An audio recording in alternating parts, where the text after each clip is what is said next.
Hola, me da mucho gusto presentarles al doctor Roberto Conduru. El doctor Roberto Conduru se formó en arquitectura y urbanismo en la Universidad Federal de Río de Janeiro, de la que egresó en 1986 y tiene un doctorado en historia por la Universidad Federal Fluminense del año 2000. Sus estudios cursados en el Brasil, donde también enseñó historia del arte en la Universidad do Estado do Río de Janeiro, de donde es también donde está estudiando su doctorado nuestra compañera Daniele. Desde 2018 es Endowed Distinguished Professor of Art History del Southern Methodist University en Dallas y actualmente se encuentra como Fellow en el Clark Institute en Williamstown, Estados Unidos. Entre otras publicaciones, es autor de Pérolas Negras, Primeiros Fios, de la UERJ, publicada por la UERJ en 2013, Arte Afro-Brasileira, del 2007, y es coautor de Arquitecture Aguda o Benin e Otongo, de 2016, y coeditor de Carl Einstein, a Arte da África, también publicado por la UERJ. Ha organizado exposiciones como curador, como por ejemplo Quilombo do Rosario, en el Museo Bispo do Rosario Arte Contemporánea en Río de Janeiro en el 2018, Incorporation Afro-Brazilian Contemporary Art en el Central Electric en Bruselas. También ha sido co-curador de Axé Bahía, The Power of Art in an Afro-Brazilian Metropolis, en el Fowler Museum de UCLA en 2017, y Perle de Liberté, Bijou Afro-Brasilien en Grand Ornu Image Ornu 2011. Y el día de hoy tenemos el placer de recibir a Roberto, que nos va a platicar sobre el arte afro-brasileño en este periodo en el que trabajamos.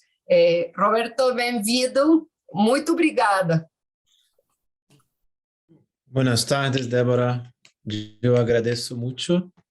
Como faço para compartilhar minha pantalla? Somente compartilha. Bem. Então, eu começo. Buenas tardes. Agradeço a la UNAM e demais universidades que participam no projeto Artes Populares no século XX, assim como especialmente a professora Débora Dorotinski, por a oportunidade de apresentar meu trabalho neste seminário de investigação. Eu pido desculpas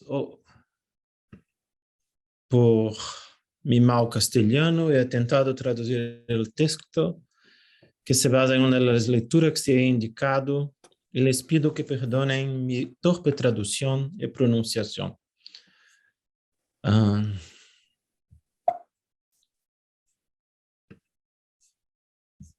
Eu não sei como passar as imagens. Como passa você as imagens num PowerPoint? Igual. Ok, sim. As imagens do incêndio do Museu Nacional de Rio de Janeiro se han estendido por todo o mundo em setembro de 2018. Entre as preciosas coleções do primeiro museu criado em Brasil em 1818, se encontra uma das peças incautas por la polícia em comunidades religiosas afro-brasileiras na década de 1880. Como muitas outras coleções desse museu, lamentavelmente, esta está quase totalmente perdida. Aunque algumas peças han sobrevivido, existem registros fotográficos e o catálogo de Kumbu Kumbu, a última exposição que se realizou com ele, a perdida é irreparável. O dano causado a essa coleção é hecho terrível e, lamentavelmente, capítulo adicional em la convulsa história da inserção social dos artefatos religiosos afro-brasileiros. Debido a la transposición forzada de mujeres y hombres de ciertas regiones africanas para ser esclavizados en la colonia portuguesa en América del Sur a partir del siglo XVI, existem práticas religiosas em Brasil vinculadas principalmente à África Central e Ocidental. Algumas religiões africanas se mesclaram de diversas formas com elementos das religiões sul-americana e europeia, configurando práticas religiosas conectadas entre si, pero também algo diversas a lo largo do tempo e do espaço, com distintas denominações: batuque, candomblé, jurema, macumba, tambor de mina e Xangô, entre outras, que se han agrupado bajo la expresión religiones afro-brasileñas. Desde la connivencia entre el catolicismo y el colonialismo portugués, que persistió después que el Brasil se convirtió en una nación independiente en 1822, estas práticas religiosas continuaram sendo perseguidas e marginadas. Sus gentes, sus ritos e valores, assim como a cultura material que criaram e utilizaram, quedaram relegados ao margem, quando não ao limbo social. Tras o fim oficial da esclavitud em Brasil em 1888 e o cambio do regime político brasileiro de la monarquia católica à república laica, ao ano seguinte, a situação social destas religiões não ha melhorado. Desde o Código Penal então vigente no país, que restringia certas práticas religiosas, especialmente as vinculadas a los sistemas de creencia africanos, a polícia invadiu comunidades religiosas em diferentes cidades brasileiras, interrompeu rituales, encarcelou pessoas, confiscou e destruiu muitos objetos. Arbitrárias, estas redadas policiais destinadas a frenar as práticas culturais de los segmentos sociais marginados e vulneráveis, ao parecer não guiados por critérios precisos enquanto à produção de pruebas delictivas, recolheram diversos objetos cujos conjuntos não delimitavam uma tipologia concreta, sino uma heterogeneidade que não poucas vezes parece caótica. De hecho, as primeiras coleções de artefatos utilizados em las religiões afro-brasileiras se formaram a partir de ações policiais coercitivas sobre comunidades religiosas em diferentes estados brasileiros, do norte a sul do país. Analisando a persecução policial do candomblé em Bahia entre 1920 e 42, a etnomusicóloga Angela Lunin informa que os objetos de culto incautados foram destruídos ou levados ao Instituto Geográfico e Histórico, que ganhou o que a prensa apresentou como bugigangas e troços. Palavras em português que com o que apenas puedo tentar traduzir a expressão chucheria. Em Rio de Janeiro, entonces, capital de Brasil, muitas peças incautadas por la policía han desaparecido, mientras que outras se han integrado a coleções de diferentes instituições.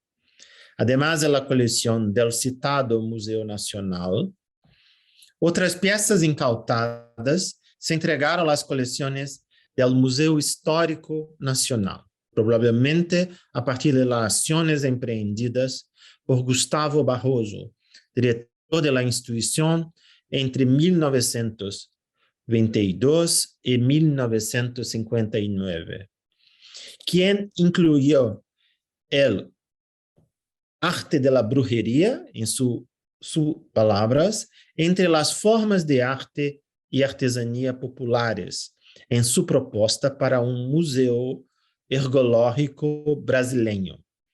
Em la mesma ciudad, uma terceira coleção foi configurada por la policía e se integrou em la década de 1920 ao museu que mantenían, que servia para formar agentes policiais. Já a partir da década seguinte, estuvo aberta ao público.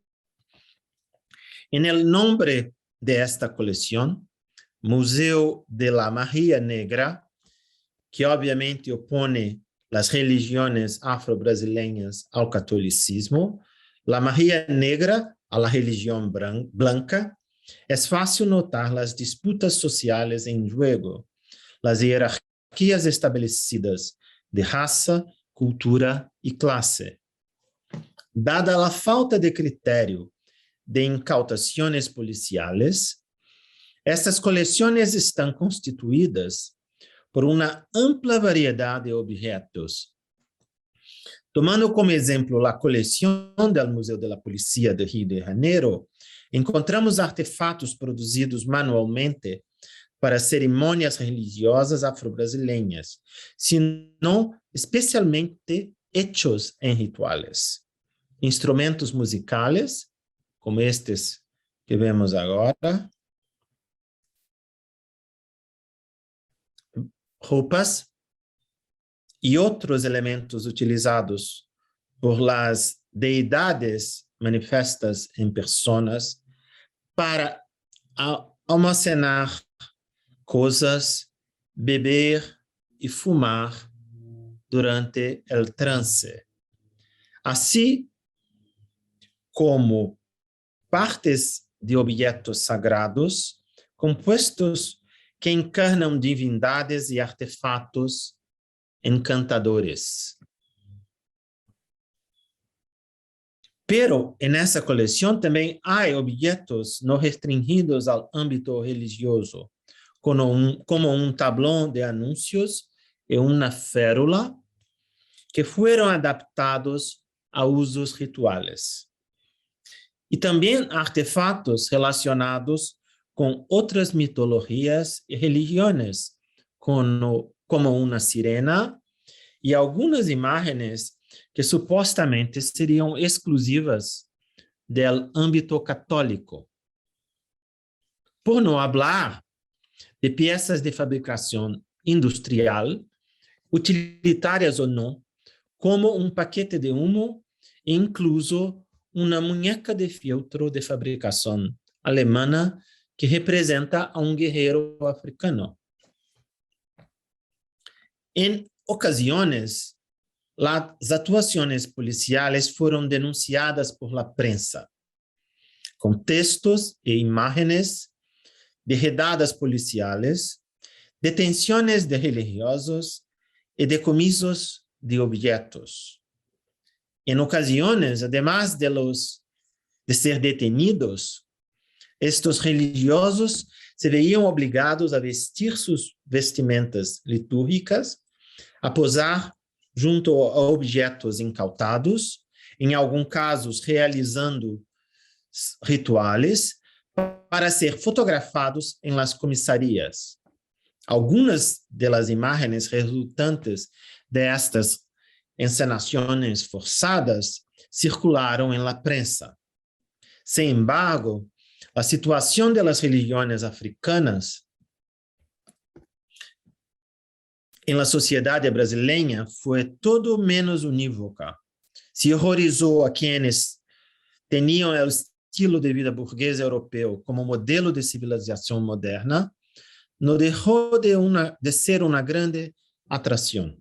De hecho, muitos de los que perseguiam essas práticas religiosas las assistiam publicamente em secreto, como observou João do Rio em sua reportagem periodística de 1904, Las Religiões del Rio, sobre estas religiões e diversos cultos católicos, africanos e muitos mais, que foi reeditado como livro e foi um êxito editorial, com 2 edições completamente vendida.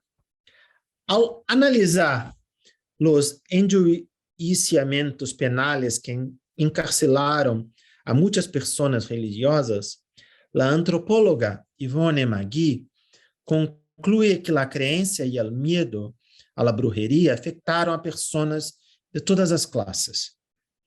Sostiene que a repressão se inscreveu no âmbito das crenças e serviu para organizar o campo religioso com a participação de los próprios seguidores de estas religiões, tratando de distinguir los buenos de los males líderes religiosos, los que hacían brujeria e malgastavam seus poderes sobrenaturais, desde aqueles que usaram seus poderes para o bem. Assim, nos surpreende que a existência de estudos com intenções e tonos variados sobre as religiões brasileiras, publicadas em periódicos, revistas acadêmicas e de vanguarda e livros. Se bem alguns destes estudos contribuem ao mantenimento do prejuízo, por outro lado, ajudaram a afirmar a existência pública dessas práticas religiosas, además de difundir informação sobre eles, seus agentes e sua cultura material, contribuindo para sua preservação. É muito o que os estudiosos usam atualmente, assim como a memória de los praticantes, para começar estudos sobre o passado, sobre aquele período. Chama a atenção como alguns desses estudos incluem menções à cultura material destas religiões, não só como prova criminal, que em ocasiões iam acompanhadas de fotografias e dibujos de artefactos, como os que Fernando Correa Dias, português radicado em Brasília, então, e Armando Magalhães Correa. De tal maneira que, mientras algumas peças se trasladavam de terreiros a comissarias e de estas a arquivos, museus, institutos históricos e geográficos, as imagens de alguns objetos circulavam desde os periódicos a los estudos artísticos, transitando por diferentes meios, desde fotografia a dibujos e pinturas. E neste processo podemos observar a preferência por certos objetos, principalmente esculturas antropomorfas.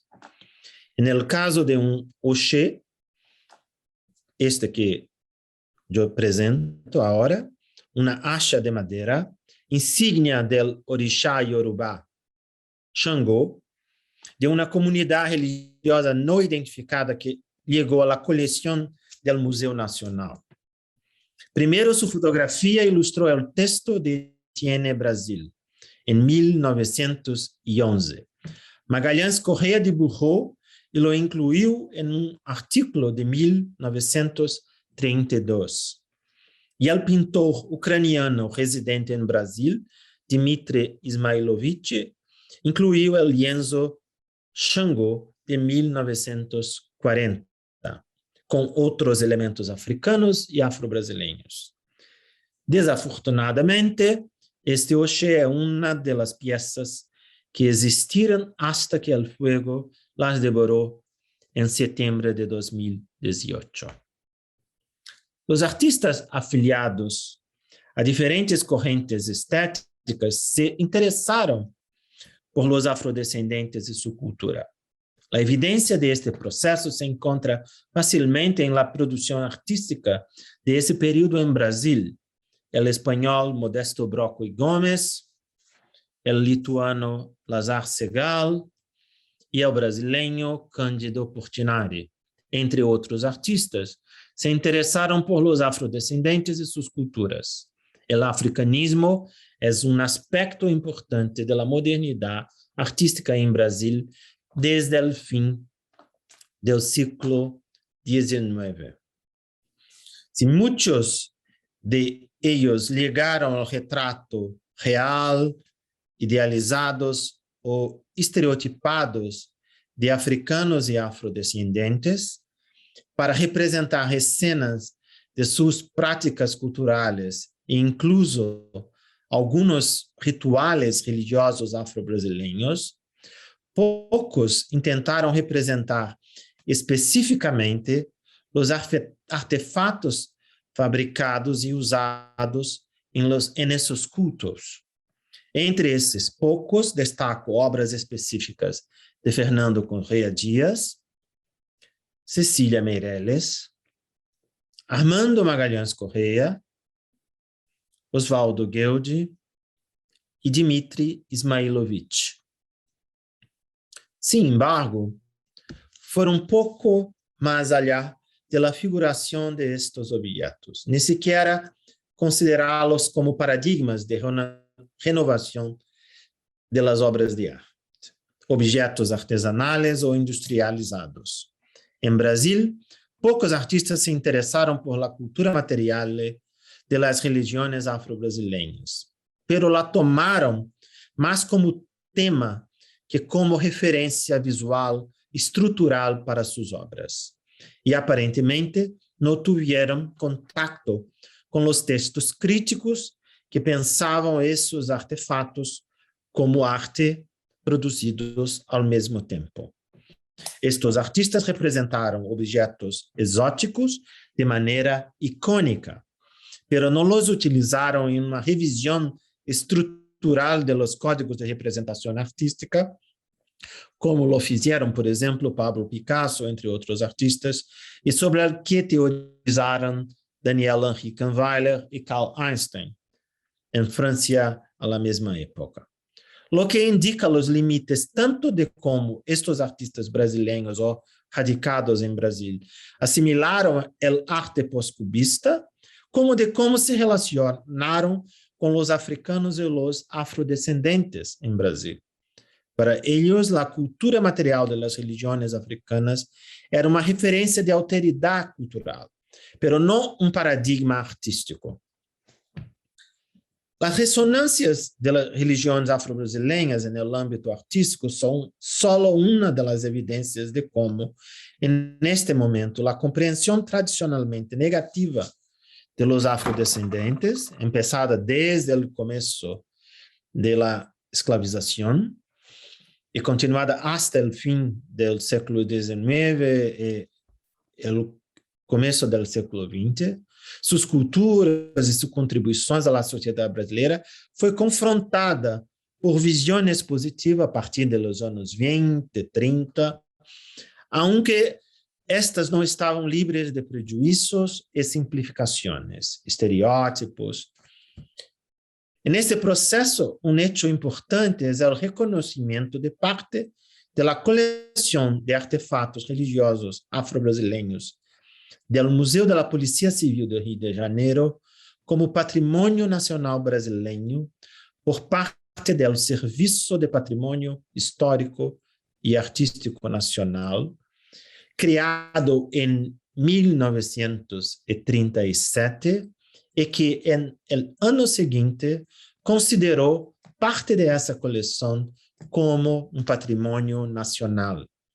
Sin embargo, cabe mencionar que, todavia, a coleção foi inscrita como Museu de la Magia Negra, mantendo o nome preconceituoso que existe hasta hoje.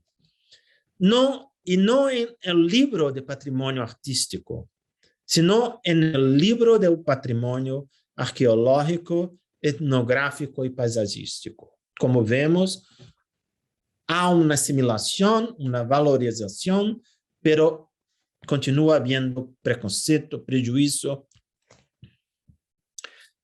Segundo Rafael Cardoso, em El Xangô de Ismailovich, que tu apresento agora, há, eu cito, uma ambiguidade essencial entre ler a imagem como registro de aparências materiais ou como evocação de segredos ocultos. Aunque a pintura tiene algo de erático, su disposición de personas y cosas es ajena ao universo religioso afro-brasileño, aunque su racionalidad compositiva se asemeja a la forma em que seus praticantes e objetos foram controlados e manipulados socialmente. De hecho, a cena representada pictoricamente é similar às cenas que os religiosos encarcelados representaram à la fuerza, com objetos incautados em seus terreiros para ser fotografiados e publicados em periódicos, parecendo derivar mais destas reverberações fotográficas em la prensa e del enquadre museístico de los objetos que, de los diálogos del pintor com religiosos ou los estudos em comunidades religiosas, a pintura parece ser despliegue mais del processo iniciado por ações policiais que generaram sucessivas reapropriações de estes objetos.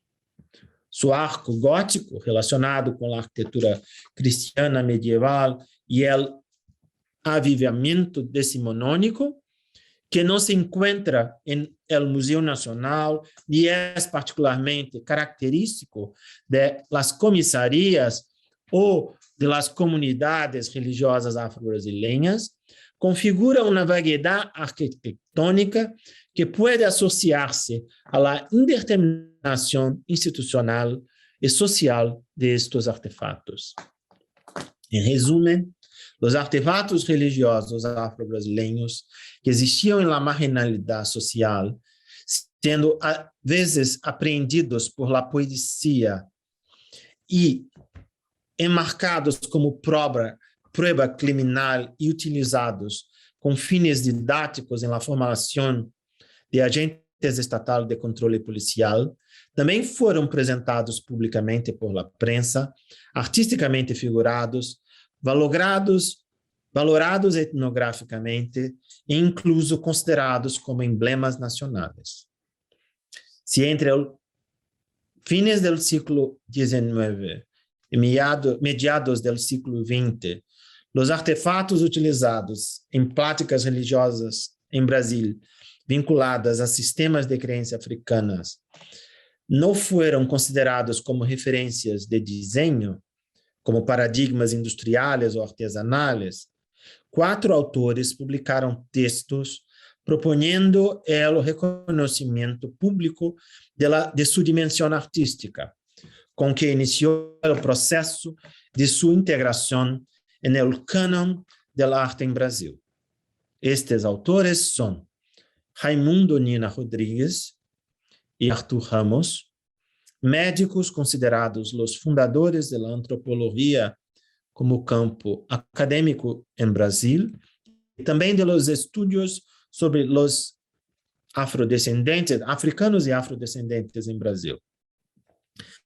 Manuel Querino, artista, professor de dibujo, historiador autodidata, também ativista, e Mário Barata, experto em museus, que luego se convirtió en crítico de arte y después en historiador del arte. En lugar de chucherías, estos autores propuseron estos artefactos como obras de arte.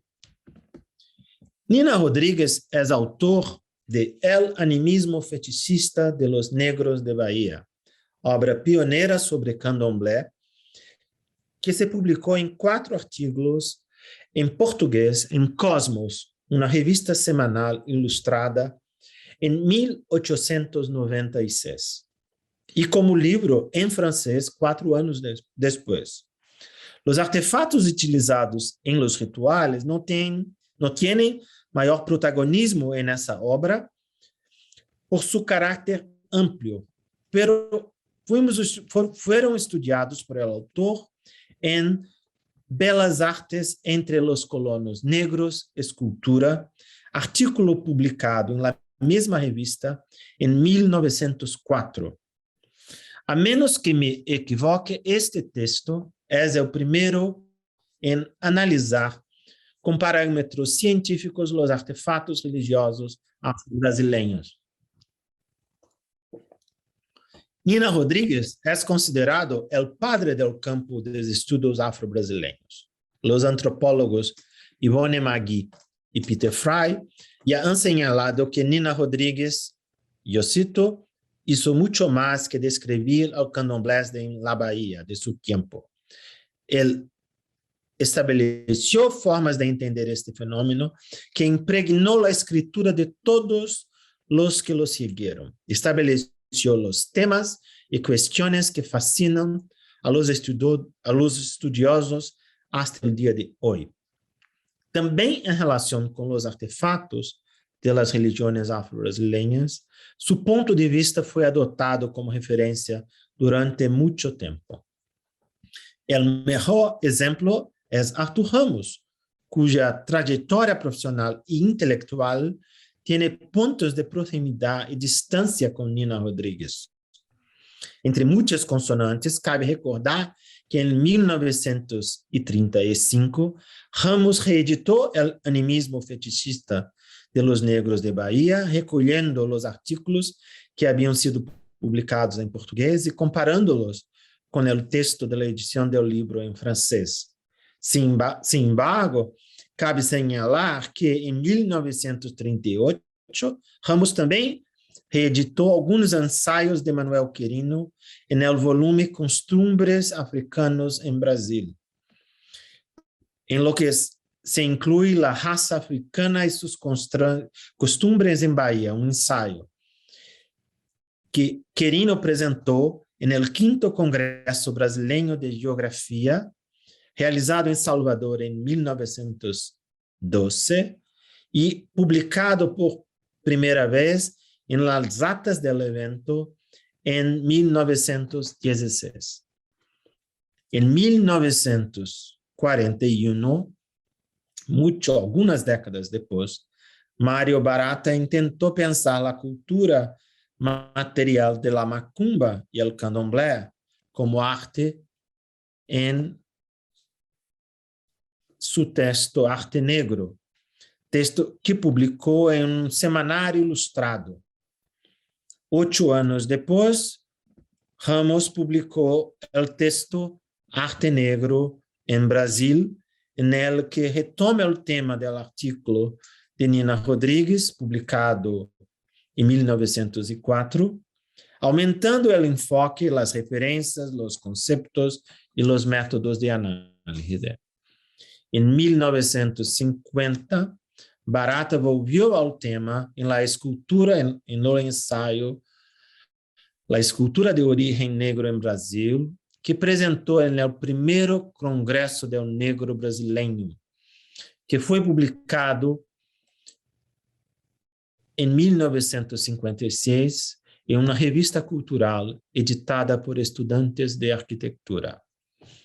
Con estos textos, la incorporación de los artefactos religiosos afro-brasileños al canon del arte en Brasil partió de los campos de la antropología que Nina Rodrigues y Ramos inauguraron y ayudaron a consolidar, de la historia, en la que Manuel Quirino fue autodidata, de la museología, en el que Barata se formó y trabajó cuando escribió su texto de 41, y de crítica de arte, en el que participaba activamente en los años 50. Sin embargo, si consideramos las referencias bibliográficas articuladas por estos autores en estos textos, el conjunto de disciplinas movilizadas para pensar sobre la cultura material de las religiones afro-brasileñas como arte es mucho más amplio, incluyendo medicina, etnología, antropología, historia, literatura, crítica de arte y arte.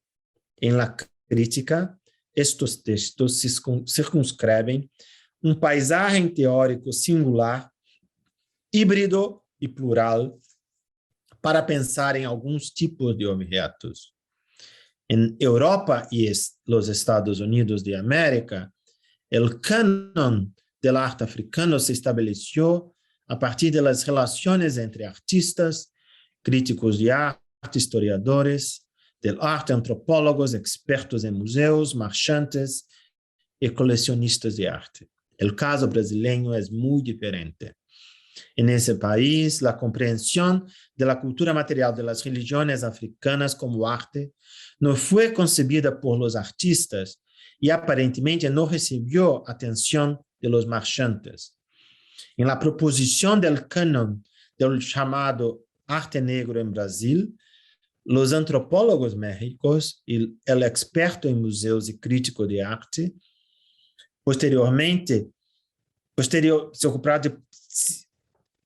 se ocuparam de princípios, práticas e objetos religiosos, diversas teorias interpretativas e, direta ou indiretamente, o âmbito policial.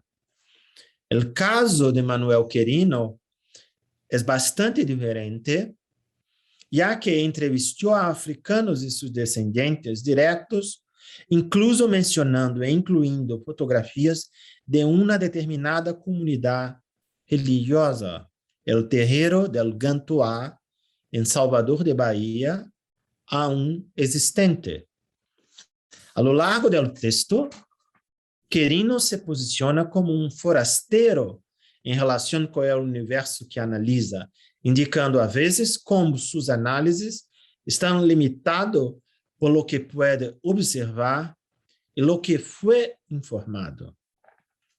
Por um lado, Nina Rodrigues, Barata e Ramos se ocuparam de las coleções recopiladas em detenções policiais. Em seu texto de 1904, Nina Rodrigues analisa uma obra do Instituto Geográfico de Bahia, pero é Barata quem mais utiliza objetos pertencentes a instituições. No texto de 1941, incorporou as coleções de Museu Nacional e Museu Histórico Nacional em Rio de Janeiro, mientras que em el texto de 57 também menciona obras pertencentes ao Museu do Instituto Geográfico e Histórico de Bahia e à Polícia do Rio. E no informe, em sua reportagem, como ele lo chama, ele disse que sua intenção é explicar a posição do arte negro em Brasil, principalmente através de ídolos de las macumbas de Rio, recorridos por la Policía Civil em la campanha realizada recentemente, apresentando uma peça cosechada há uns dias por la Policía de Rio em uma de las macumbas recentemente cerrada. Assim, Barata menciona uma campanha policial ideada pelo jefe da Polícia de Rio, Filinto Miller, este que vem acá, anticomunista e simpatizante do nazismo, que durante 2 dias, a fines de março de 1941, invadiu 70 terreiros e arrestou a 80 líderes, e que foi nombrado por la prensa de Rio como Blitzkrieg, guerra relâmpago, lo que indica as ressonâncias tanto da Segunda Guerra Mundial como do nazismo em Brasil.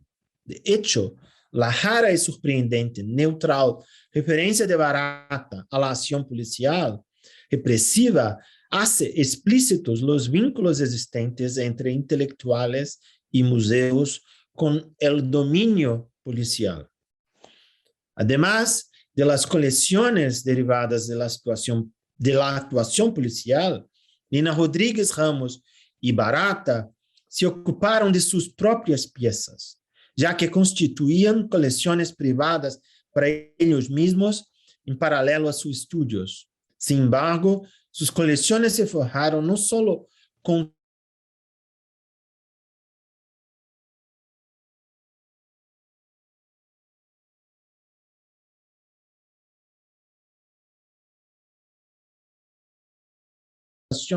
antes mencionadas e as coleções resultantes em las instituições e em los textos.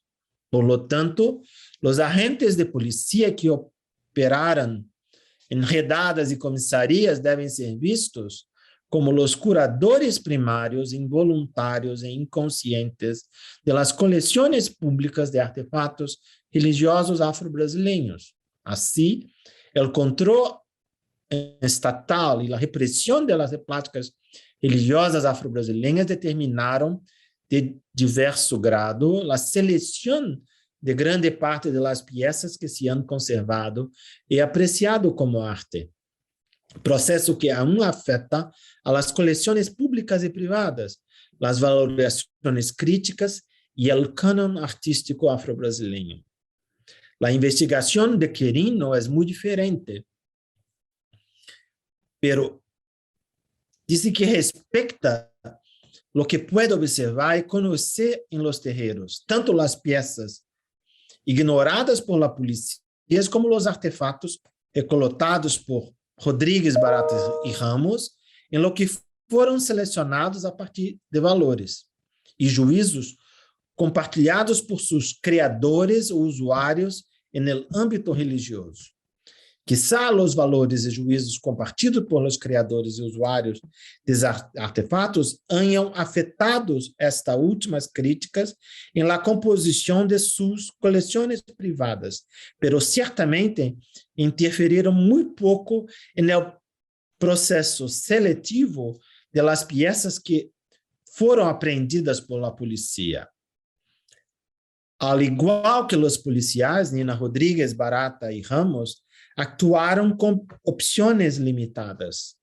Además de não ter planos para recopilar a cultura material de las religiões afro-brasileiras, os policiais tiveram que selecionar suas evidências criminais de conjuntos de objetos encontrados em contextos variados e circunstâncias casuais, que não eram necessariamente os objetos mais importantes em la estruturação e a dinâmica ritual de estas religiões. Os críticos, a su vez, versaram sobre as coleções um tanto arbitrárias generadas por las incautações policiais e, por outro lado, compuseram suas coleções privadas em base a seus conhecimentos e interesses, o que ajuda a entender por que Nina Rodrigues, Ramos e Barata não analisaram todo tipo de artefato fabricado e usados no universo religioso afro-brasileiro. Nem sequer estudaram a fundo as coleções criadas a partir das ações policiais. Frente ao conjunto de objetos tão heterogêneos, não alcançam a complexidade material do universo religioso afro-brasileiro e a diversidade inerente a essas incautações e coleções. Tanto em lo que selecionaram para analisarem as coleções generadas a partir de las incautações policiais, como em lo que elegeram adquirir para si mesmos, estes autores quase sempre ocuparam de tipologia de objetos similares a las de la cultura artística europeia. Se apartaram de lo que entendiam como objeto de arte e não pensaram na especificidade dessas religiões e sua cultura material. Não é casualidade que tanto o texto de Nina Rodrigues como o segundo texto de Barata, separados por pouco mais de meio século, se centram em um mesmo tipo de objeto, a escultura, a categoria artística mais associada às culturas africanas desde o final do século XIX. De maneira diferente, Querino apresenta o culto fetichista, como ele chama, a religião de los orixás, suas deidades, seus atributos simbólicos e principais rituais, espaços, objetos e atuendos, assim como seus múltiplos términos específicos. Aunque apresenta a cozinha baiana como arte em um texto que foi publicado em 1928, em seu texto de 16, conecta só uma pequena parte da cultura material desta religião com a arte, abordando a indústria de los religiosos afrodescendentes, su conocimiento de la fabricación o transformación ritualística de lugares, cosas y cuerpos, observa su tendencia hacia las artes liberales exclusivamente en el que denomina símbolos fetiche, haciendo eco de los prejuicios con los que los colonos europeos se han apropiado de los artefactos religiosos africanos desde el siglo XVI y los entendiendo como escultura, quizá debido a los criterios aprendidos en su formación en Bellas Artes. Es de destacar que en sus obras, en sus dos libros de 1909, uno se llama Artistas de Bahía, otro se llama Artistas en Bahía, dedicados a recuperar trajetórias e logros de artistas nascidos ou atuantes em Bahia, inclui a trabalhadores técnicos e manuais, revelando uma compreensão da arte mais allá de las categorias artísticas tradicionais superiores que se podem conectar com seu ativismo laboral. Devo dizer que Querino foi um ativista contra a esclavitud e contra o desprezo de los trabalhos de los africanos e afrodescendentes em Brasil. Pero nesses estudos sobre arte em Bahia, não menciona o âmbito religioso afro-brasileiro. Calificando como artes lo que não foi necessariamente considerado como tal por los criadores e usuários destes artefatos religiosos, estes quatro autores nos perguntaram a los praticantes de religiones de base africana que coisas poderiam qualificar-se como obras de arte, de acordo com os princípios, os valores e a estética em jogo em el universo africano, religioso afro-brasileiro.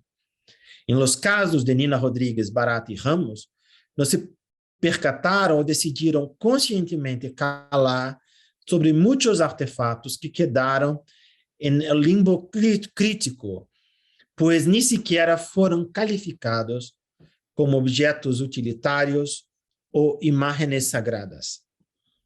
Sin embargo, para ser justos com estes autores, é necessário señalar que especialmente Nina Rodrigues e Ramos, pero também Barata em seu primeiro texto, buscaram combinar categorias artísticas europeias com princípios etnológicos e antropológicos em suas análises de la cultura material própria de las religiões afro-brasileiras, lo que los levou a incorporar outro tipo de artefactos em los textos.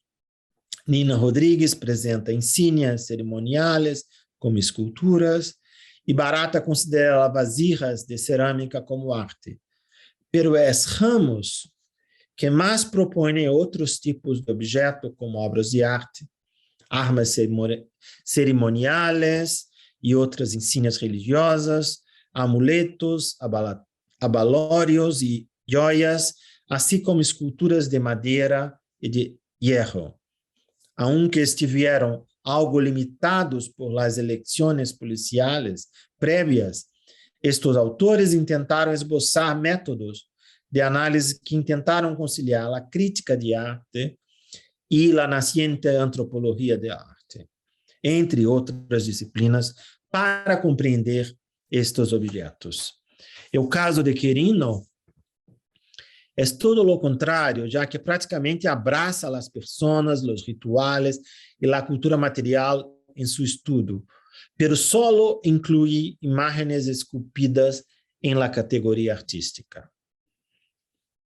A melhor tradução do título do livro de Frobenius de 1987, Die Bildende Kunst der Afrikaner, seria as artes visuais de África, dos africanos, Pero nesse momento, em Brasil, nadie se referia à escultura como artes visuais.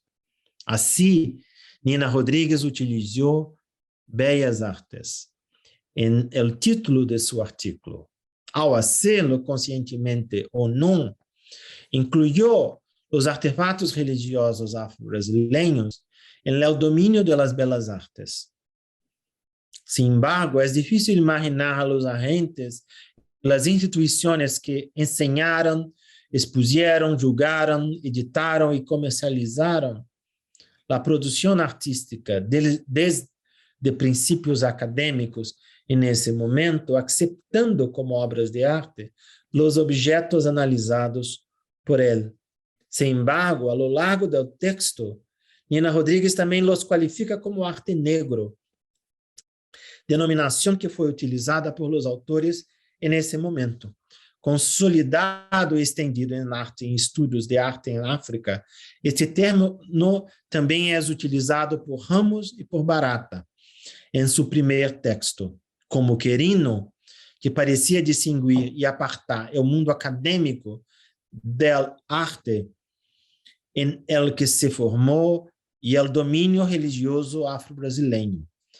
Barata também distinguiu estes campos, pero desde sua afiliação ao movimento artístico modernista e sua atração por artefatos produzidos por pessoas de grupos sociais considerados primitivos, que foram elevados à categoria de arte primitivo.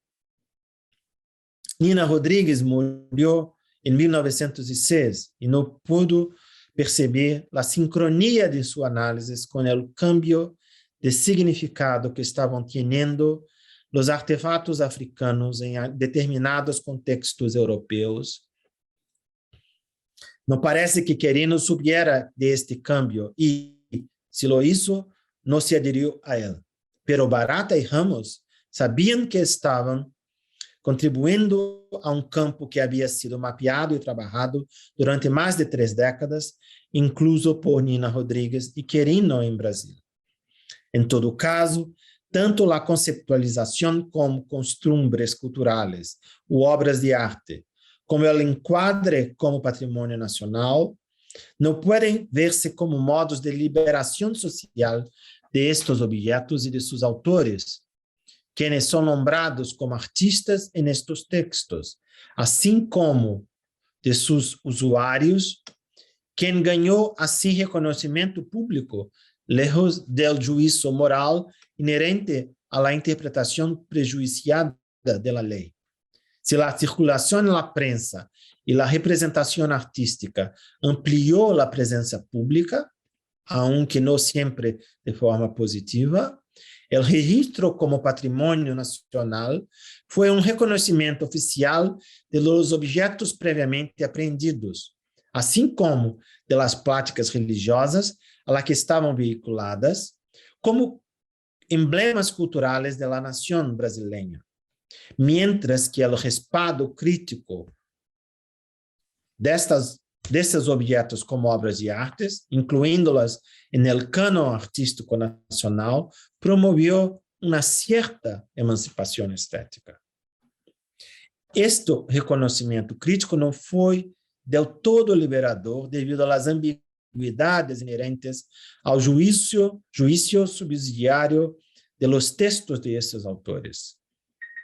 Pioneiro em tentar criticar de maneira imparcial a cultura material das regiões afro-brasileiras, Nina Rodrigues não deixa de ser explícitas as contradições entre as teorias que adotou, os dados que produjo e sua prática.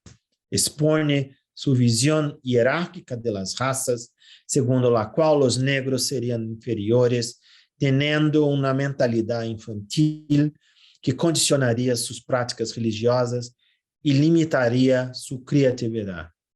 Incluso quando avalua positivamente os artefatos, Nina Rodrigues é ambígua.